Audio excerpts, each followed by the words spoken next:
Hola doctores, el día de hoy les voy a dar una clase muy breve y bastante resumida sobre dolor. Es para entender conceptos básicos e ideas principales sobre el tema.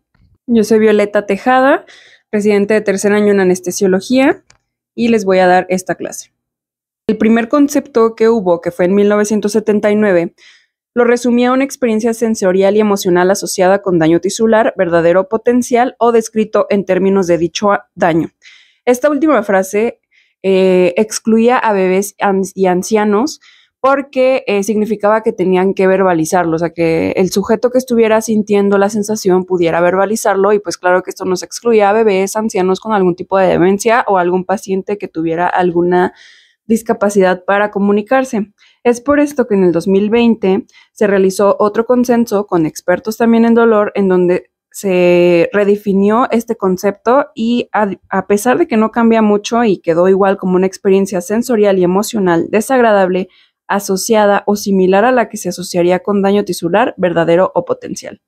En este consenso, claro que se vieron mucho más cosas, no se reunieron únicamente a cambiar el concepto, pero una de las cosas que quiero que les quede muy claro, esta clase es en realidad como para todos los médicos, no solo para anestesiólogos. Siempre se le tiene que creer a un paciente que te diga que algo le duele. Aunque tú sepas que quizás por cuestiones fisiológicas o nociceptivas, que vamos a ver un poco más adelante, el dolor que está sintiendo no se asocia a algo físico, es por esto que tenemos que entender que se puede asociar a algo psicológico o social y cuando un paciente te diga que le está doliendo algo, pues tenemos que creerle. Tomando de nuevo esta idea, tenemos que conocer que el dolor es un concepto que abarca aspectos biológicos, psicológicos y sociales, no únicamente físicos o fisiológicos, ¿ok? Vamos a comenzar con el concepto de nocicepción, que pues es únicamente la capacidad de nosotros poder diferenciar estímulos dañinos de otro tipo de estímulos a través de receptores sensoriales que son los nociceptores. Estos van a enviar una respuesta al sistema nervioso y generan una respuesta. Es decir, con esta capacidad tú puedes saber si alguien te está tocando el brazo con el dedo o te están tocando el brazo con algo punzocortante, como ponerte una inyección, ¿va? Donde tenemos nociceptores, no se limita únicamente a estos, pero los más importantes o donde tenemos muchos más es piel, periósteo, paredes arteriales, superficies articulares y óseas y tienda de la bóveda craneal. Digo, claro que también en las vísceras tenemos este tipo de receptores, pero son más difusos, por lo que en el Guyton, de hecho en el capítulo donde vemos todo este repaso de dolor, se menciona que si pudiéramos abrir a una persona y no le doliera, bueno, piel y todo lo demás, y pudiéramos cortar el intestino, si un cirujano hace un corte con un bisturí en el intestino, el paciente no sentiría mucha molestia, a diferencia que si, por ejemplo, tomaran todos sus intestinos o vísceras y las comprimieran, ahí sentiría más dolor porque se estimulan más nociceptores que cuando solo hiciéramos un corte. Esto es lo interesante.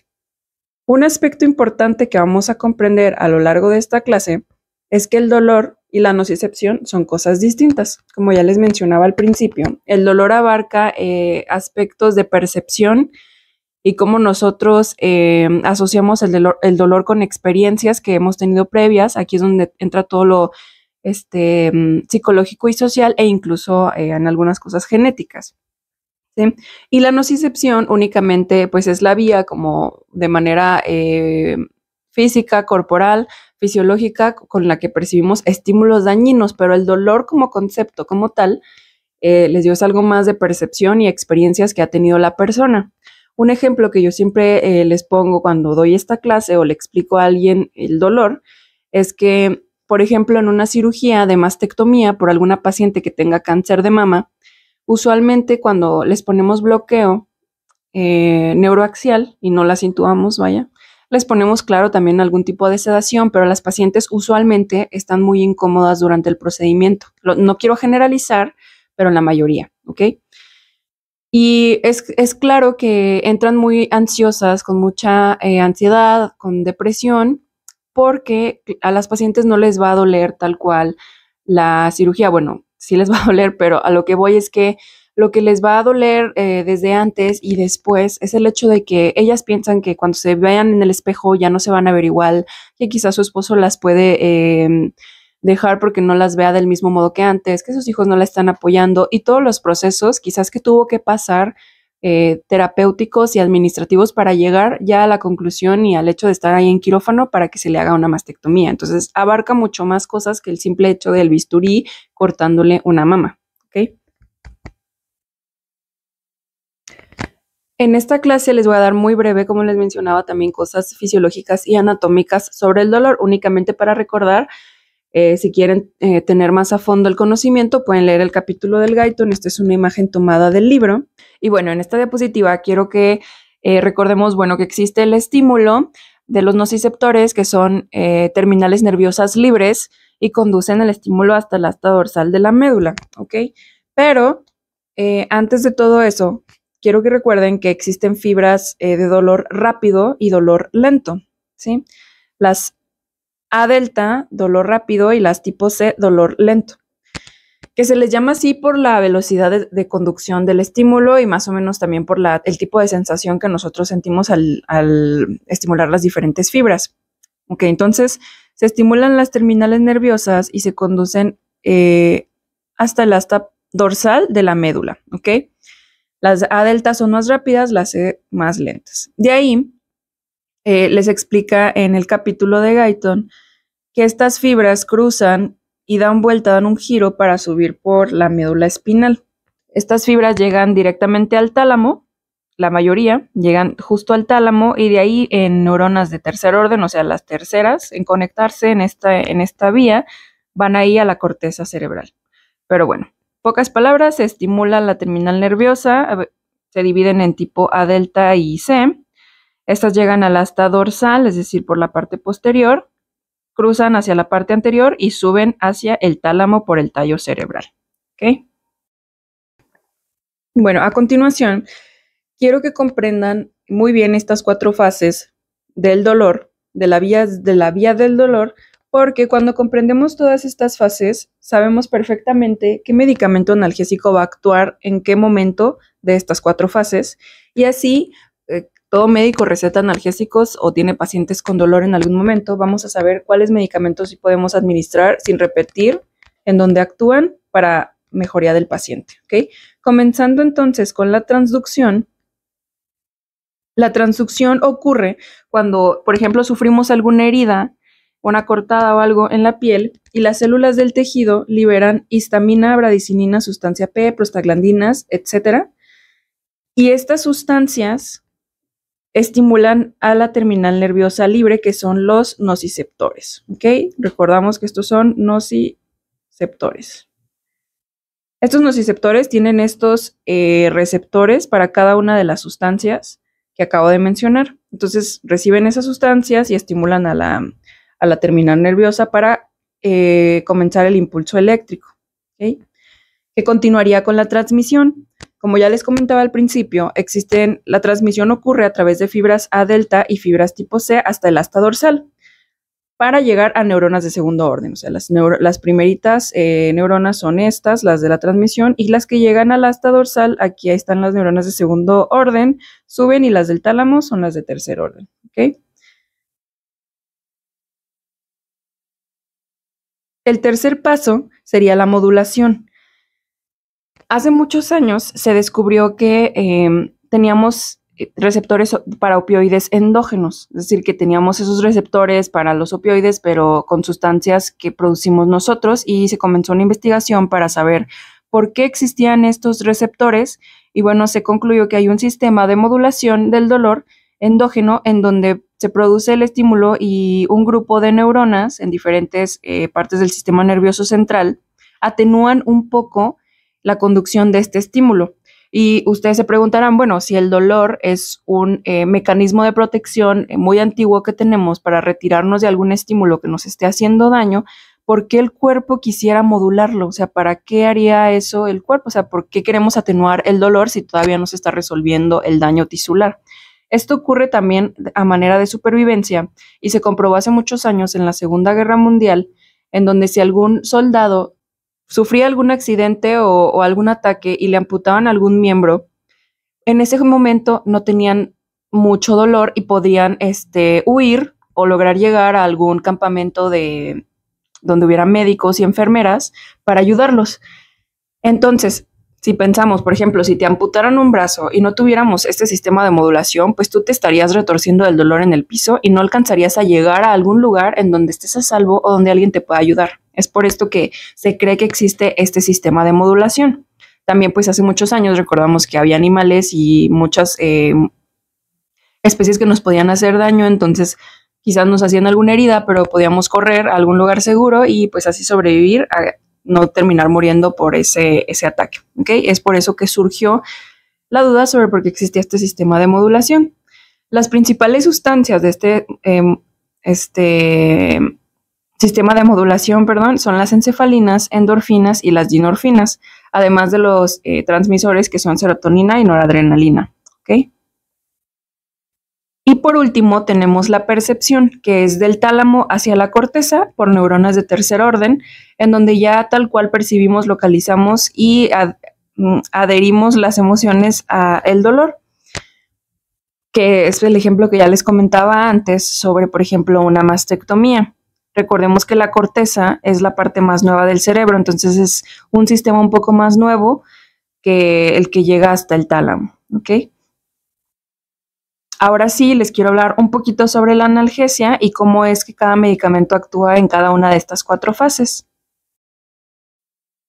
Comenzando con la escala analgésica de la OMS, que espero que todos los que hayamos recetado o puesto en las indicas de algún paciente algún analgésico, pues sepamos cómo funciona esta escala. Seguramente que ya no la sabemos de memoria, comenzando en el primer escalón con no opioides y coadyuvantes, que los no opioides básicamente serían los AINES y el paracetamol. En coadyuvantes, pues encontramos gabapentinoides, anestésicos locales, anticonvulsivos, antihistamínicos y corticoides, ¿va? Cuando ya recetaste todos estos con algún adyuvante y el paciente te sigue diciendo que le duele o que le dolió aún así tomándose los medicamentos que le indicaste, se puede agregar algún opioide débil, que en México tenemos disponible el tramadol con paracetamol principalmente. También como opioide débil aquí estaría la codeína, pero yo nunca he visto que tengamos en nuestro sistema de salud, entonces nosotros tenemos únicamente a disposición el tramadol. Le dejamos los no opioides y los coadyuvantes que ya tenía en el escalón previo, a menos de que el paciente te diga que tuvo algún efecto adverso, pues se lo modificas, ¿ok? Cuando ya subimos a este escalón y de todos modos el paciente sigue con dolor, ya le agregamos algún opioide fuerte, que son como fentanilo, morfina, buprenorfina y oxicodona, que para también pacientes como de piso, fuera de quirófano o en el día a día o en algún consultorio de dolor, tenemos buprenorfina. En parches, inyectado, en muchas presentaciones, pero casi siempre tenemos únicamente disponible la buprenorfina. Le dejamos los coadyuvantes que ya tenía y modificamos lo que el paciente te haya dicho que sí le ayuda o no. ¿Okay? Esto acuérdense que siempre es personalizado para cada paciente porque cada uno de los medicamentos, yo siempre también les digo cuando doy esta clase o alguien me pregunta qué dar para el dolor, le digo, bueno, puedes recetar siempre y cuando te sepas la dosis, los efectos adversos y qué es lo que puedes provocar con ese medicamento, ¿sí? Porque si nada más lo recetas así como así, pues le vas a quitar el dolor, pero le vas a causar otros efectos adversos que le van a perjudicar al paciente. Esto también sobre todo se los digo a pacientes que fueron sometidos a alguna laparotomía exploradora o alguna cirugía de intestino o algo así. Si le das algún opioide porque le está doliendo mucho, pues recuerden que los opioides causan náuseas, vómito, estreñimiento, incluso causan espasmos de la vía biliar, por lo que pues también tienes que saber a qué tipo de pacientes se lo vas a recetar. También en ancianos debemos tener mucho cuidado porque si le recetamos una dosis, aunque sea la que le toca, si el paciente es virgen a opioides, le puedes causar alguna depresión respiratoria y pues cuando están en piso o no están vigilados, pues pueden caer en paro o presentar alguna hipoxia o algo, ¿ok? Entonces tengan cuidado siempre con los medicamentos que van a recetar. Y en el último escalón tenemos bloqueos, bombas de analgesia activadas por el paciente o estimuladores espinales. ¿va? Este escalón es exclusivo para anestesia, sobre todo para la subespecialidad en dolor, que son pues ya tratamientos invasivos. Algo que nos debe quedar claro es que usualmente cuando nos tenemos o vemos algún paciente oncológico, se puede comenzar con el escalón con el cuarto escalón, con algún procedimiento invasivo, porque sabemos que este dolor ya es intenso, es crónico y no se va, cuando son ya pacientes paliativos, pues sabemos que no se le va a quitar ni le va a disminuir. Entonces, pues no podemos comenzar a decirles, ay, pues tómese paracetamol, una cada 8, porque usualmente también estos pacientes cuando llegan a consulta ya se tomaron las 1000 cosas y ya buscaron 1000 remedios para quitarse el dolor, y cuando llegan ya sea a medicina paliativa o con algún médico de internista o lo que sea, a urgencias pueden llegar incluso, y te dicen que pues es por dolor oncológico, pues usualmente a menos de que el paciente ya tenga un tratamiento previo, se le puede ofrecer algún tratamiento invasivo. Ahora, ¿cómo vamos a evaluar el dolor en nuestros pacientes? Existe esta escala visual análoga en donde le puedes preguntar tú al paciente, tanto como si no puedes ver su cara, ¿no? Es cuando ponemos en la nota facies de dolor o así, ¿no? Pero usualmente les preguntamos si del 0 al 10 cuánto les duele, o les mostramos la escala con las diferentes caritas, ¿ok? Cuando le explicas a un paciente cómo se interpreta la escala, obtenemos una puntuación más acertada a lo que está sintiendo el paciente, porque usualmente cuando tú llegas y le preguntas a un paciente del 0 al 10 cuánto le duele, la mayoría de los pacientes te va a responder un número alto, entre 8 y 10, porque nadie queremos sentir incomodidad, nadie queremos sentir dolor, todos queremos estar bien. Entonces, cuando tú le preguntas a un paciente, pues ya trae algún malestar, te va a decir, pues tengo 8. Y quizás tú como médico lo observas y no ves que con la escala visual análoga tenga ese número, pues ya le explicas. 0 es nada de dolor y 10 es el peor dolor que ha sentido en su vida, que no lo deja ni levantarse de la cama, que no puede ni comer, o le explican, ¿no? Entonces ya el paciente te va a decir, ok, no, pues me duele un 4, o no, sí, me duele el 9. Entonces ya tú pones ya en tu nota, y dependiendo de cuánto el paciente haya evaluado su dolor, también nos va a ayudar a nosotros en la terapéutica, porque por ejemplo, si le acabas de poner algún tipo de infusión el día anterior y él tenía un 8 y ya al día siguiente te dice, bueno, tengo un 4, sabemos que no está en 0, pero ya le puedes decir al paciente, y eso también les da mucha tranquilidad, la comunicación con el paciente, decirle, bueno, mira, ayer te dolía 8, hoy te duele 4, estamos avanzando, estamos progresando. Entonces eso es bueno. Bueno, esta es la diapositiva más importante. Este es lo más importante de la presentación, es que ustedes sepan en dónde actúa cada medicamento analgésico y cómo lo podemos utilizar. Yo siempre les digo que es mucho mejor, claro, poner los medicamentos antes de que ocurra la incisión en piel en una cirugía, porque así te evitas que se libere desde el primer paso la transducción estos mediadores, o que se liberen en menor cantidad, perdón.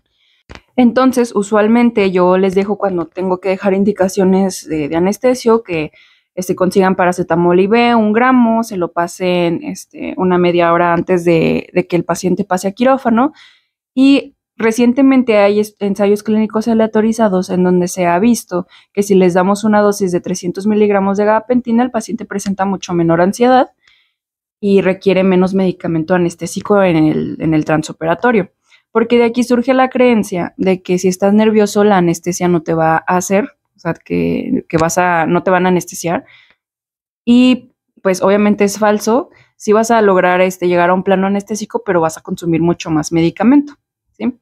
Aquí en el primer paso de transducción, por ejemplo, damos paracetamol, antihistamínicos, podemos poner anestésicos locales, algún AINE y sulfato de magnesio, ¿va?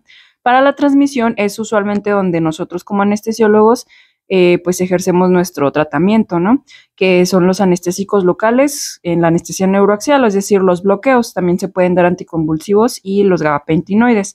En la modulación, pues la estrellita, tanto en la percepción como en modulación, son los opioides y la dexmedetomidina, ¿sí? Que es uno de los medicamentos más nuevos que se están utilizando y más benéficos, pero también tiene sus contraindicaciones, ¿va? Los corticoides, el sulfato de magnesio y los AINES también entran en la modulación. Y en la percepción, como les decía, los opioides, igual la dexmedetomidina, y ya los anestésicos inhalados que nosotros utilizamos en el quirófano. Algo que me gustaría recordarles sobre los AINES es que, bueno, sabemos, no les puedo dar una clase de farmacología porque tardaríamos horas, pero inhiben la enzima ciclooxigenasa, que participa en la síntesis de prostaglandinas. Mucho texto en esta diapositiva, pero se los quiero resumir. Cuando se inhibe la COX-1, provocamos o aumentamos el riesgo más bien de sangrado de tubo digestivo y secundario a que las prostaglandinas citoprotectoras de la mucosa gástrica pues se deprimen, ¿no?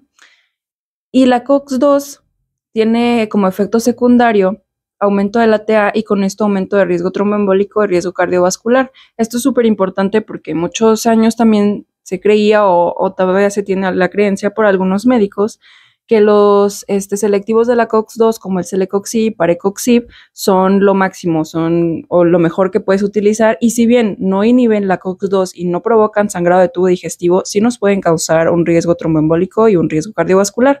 Entonces también si tienes algún paciente que tiene algún riesgo vascular agregado, tuvo un infarto previo, o angina, pues trata de no darle un celecoxib, un parecoxib. Por esto que les digo que para recetar se puede solamente saber cuáles son las ventajas y desventajas de estos medicamentos y no venderle a ningún paciente que es lo mejor que puede tomar porque después los pacientes pues lo toman en situaciones en las que no deben consumirlo porque su médico les dijo que era lo máximo para el dolor. De los anestésicos locales, más que nada me gustaría recordarles que, bueno, su mecanismo de acción se basa en inhibición de canales de calcio y pues en la transmisión del impulso nervioso, ¿no? Pero sobre todo las dosis tóxicas, a mí en mis, escasos 3 años de experiencia, nunca he visto una intoxicación por anestésicos locales, pero es súper importante que conozcan las dosis. Estas dosis que están aquí son las dosis tope, no las dosis que deben poner usualmente. De la lidocaína es de 3 a 4 miligramos por kilo y cuando tiene epinefrina hasta 7 miligramos por kilo y la ropivacaína es de 3.5 miligramos por kilo. Esto porque a veces si les toca pasar alguna cirugía o ver a algún paciente que te digan, hacemos el procedimiento con puro anestésico local, el cirujano, ellos usualmente no calculan las dosis máximas que puede recibir el paciente y le piden a enfermería jeringa tras jeringa tras jeringa para estarle colocando el anestésico local. Esto yo siempre lo hago cuando pasas algún procedimiento con anestesia local y sedación, pues pones, el paciente pesa tanto, le toca tanto, yo le digo a los cirujanos máximo, puedes usar 2 jeringas de 20 mililitros, así que distribúyelo bien, porque no le vas a poder poner más.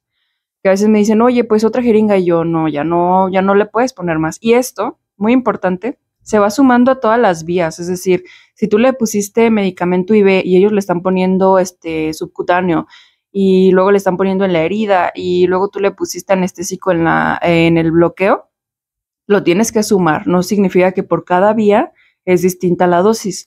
O sea, le sumas lo que ya le pusiste IV, le sumas lo que ya le pusiste tú para un bloqueo, le sumas lo que le está poniendo el cirujano y en total esa es la dosis que le puedes poner. Entonces, si tú le estás poniendo anestésico local IV, pues vas a limitar un poco lo que puede poner el cirujano ahí mismo en donde va a trabajar para que lo tengan en cuenta. Ahora, en cuanto a los corticoides, hay efectos genómicos y no genómicos. Los que son genómicos, pues claro, como son más específicos, tardan mucho más horas en presentarse que los no genómicos. Nosotros usualmente en quirófano usamos o hidrocortisona o dexametasona. La hidrocortisona tiene un inicio de acción más rápido, pero la vida media es menor. Es por eso que preferimos la dexametasona, pero también ten en cuenta que si se lo vas a poner a un paciente por dolor, tarda 1 hora en hacer efecto, entonces no te va a servir para decir, o sea, no vas a ver resultados hasta 1 hora después de que se la hayas colocado intravenosa. Y la hidrocortisona, les digo, sí actúa alrededor de una media hora, es la que también se usa como adyuvante en choque anafiláctico, pero justo eso, como adyuvante, porque pues recuerden, si tarda media hora y tienes un paciente en choque anafiláctico, pues no tienes media hora para esperar a que el medicamento le haga efecto, solamente para que sepas que pues es un adyuvante que le va a ayudar media hora después, ¿ok? Y ya para finalizar la clase, lo más importante que también siempre les digo a todos los médicos cuando me piden algún consejo para el paciente con dolor, es la comunicación.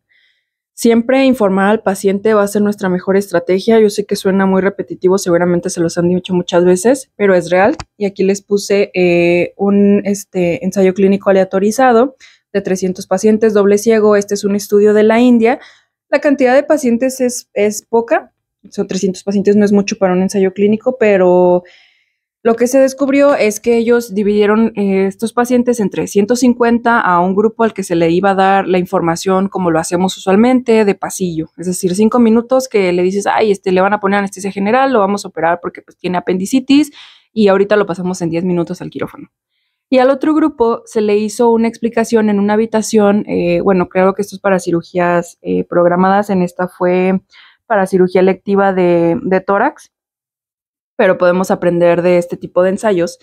Y citaban al paciente, lo metían a una habitación especial, estaba todo su equipo, le explicaban en qué consistía, decía los primeros pasos de una checklist, es que te presentes, digas tu nombre, a qué departamento perteneces, porque es la mejor opción, explicarle la enfermedad, el estadio, el tipo de anestesia que se le va a poner y cuál es el plan B si no funciona este tipo de anestesia. Y bueno, como este estudio es de la India, yo me supongo que fue, bueno, su sistema de salud, la verdad es que no lo conozco, pero decía que una de las estrategias que más calmaban al paciente era decirle cuánto le iba a costar al final. O sea, el costo y los días de hospitalización, incluso la dieta antes y después, y también les explicaban cuántas citas y los cuidados después de la cirugía.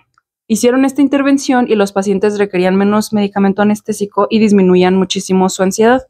Aquí les puse la tabla de la efectividad de las medidas que se realizaron y como les mencionaba, una de las más importantes que les importaba a los pacientes era este consejo financiero y días de hospitalización, las consultas de seguimiento, la información de su enfermedad y qué tipo de procedimiento se le iba a realizar. Entonces, pues para que vean que sí es muy importante nosotros como médicos explicarle a los pacientes siempre qué es lo que va a pasar.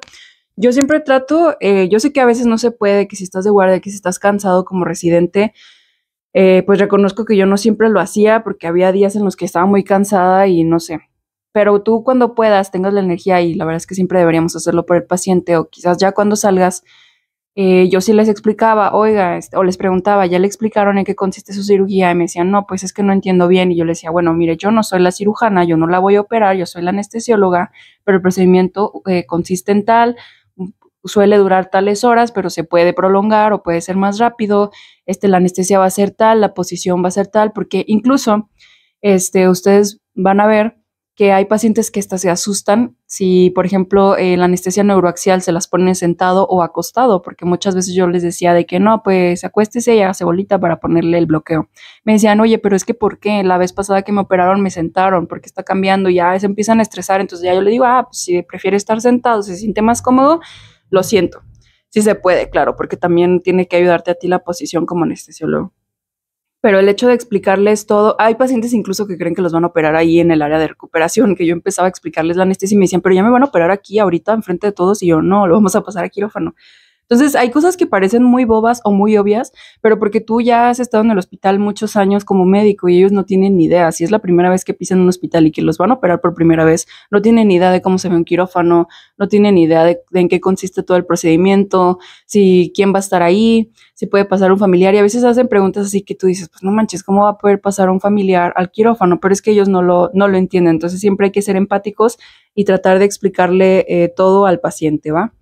Creo que ese sería todo de la clase. Si tienen alguna duda, déjenmelo en los comentarios y yo trato de contestar. Muchas gracias por escuchar esta clase.